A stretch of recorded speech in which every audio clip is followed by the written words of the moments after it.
Mapagpalang araw po sa ating lahat. Ako nga po pala si Angel Genagner at welcome po sa aking 365 Daily Devotion ni Pastor Russell Ocampo, Seminary Edition. At ngayong araw po ay July 21, 2025 at ang topic po natin ngayong araw ay Pelagius.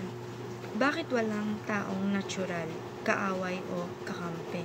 And yung scripture po natin ngayong araw is Ephesians chapter 2 verse 1 to 5. Na ang concept po natin na Pelagius was a 15th century British monk who thought that human beings are born morally natural and capable of obeying God's commands without divine grace.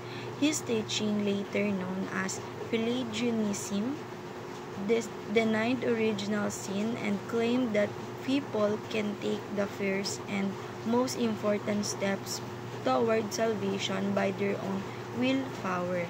Biblically, this is a serious error that undermines the gospel. Scripture clearly teaches that we are spiritually dead apart from God's grace, and that salvation is internally a work of God from beginning to end. Pelagianism exalts man, while the true gospel exalts God. And yung scripture po natin ngayong araw sa Ephesians chapter 2 verse 1 to 5, sabi po dito, made alive in Christ.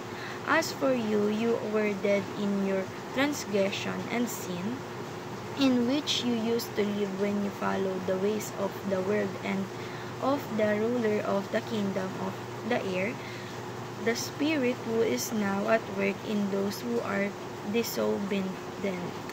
All of us also live among them at one time, gratifying the cravings of our flesh and following its desires and thoughts.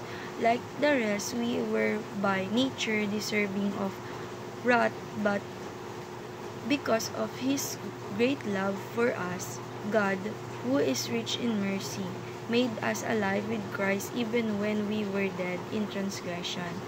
It is by grace you have been saved.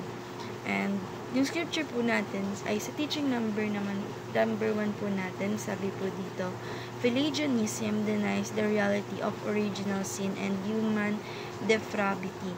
Sabi po dito na yung Pelagianism, inaalis po dito na yung reality na yung original sin natin and yung human depravity natin ay dinedenies niya na yung mga kasalanan po natin, yung mga nakagawang kasalanan natin na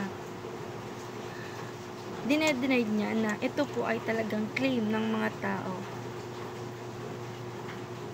na yung first and most important step toward salvation is by own willpower. Yan na po. But that's a error po, serious error na na-underestimate ng gospel.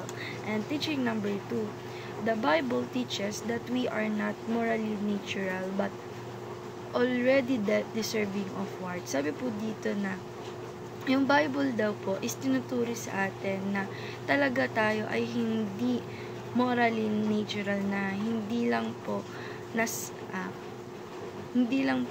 na yung kasalanan natin is namatay na po doon. Namatay na nga daw po yung mga kasalanan natin, yung mga natural natin, namatay na po yan, already dead. Tapos deserving po natin na mabigyan ng salvation. Ito po yung teaching number 3 natin, na salvation is not initiated by man's will but by God's will and sovereign mercy. Sabi po dito na yung salvation po, na nung namatay tayo, nung nakita tayo ng ating Panginoong Diyos na namatay tayo sa ating mga kasalanan, ay binigyan tayo ng kakayahan na maligtas ulit sa pamamagitan ng kanyang anak, na yung salvation, yung kaligtasan natin ay hindi po ito gagawa ng tao, ng mga man's will, kundi gagawan po ito ng ating Panginoong Diyos. At ito po ay will ng ating Panginoong Diyos at sovereign mercy niya para sa atin. And application number 1, reject any mindset that trusts in your own strength or godness for salvation. Sabi po dito na alisin po natin sa mindset natin na yung trust natin sa ating sariling lakas natin, ay alisin natin yan. Dahil nga po yung salvation is dahil po ito sa ating Panginoong Diyos. And application number 2, rely completely on God's grace from start to finish for salvation.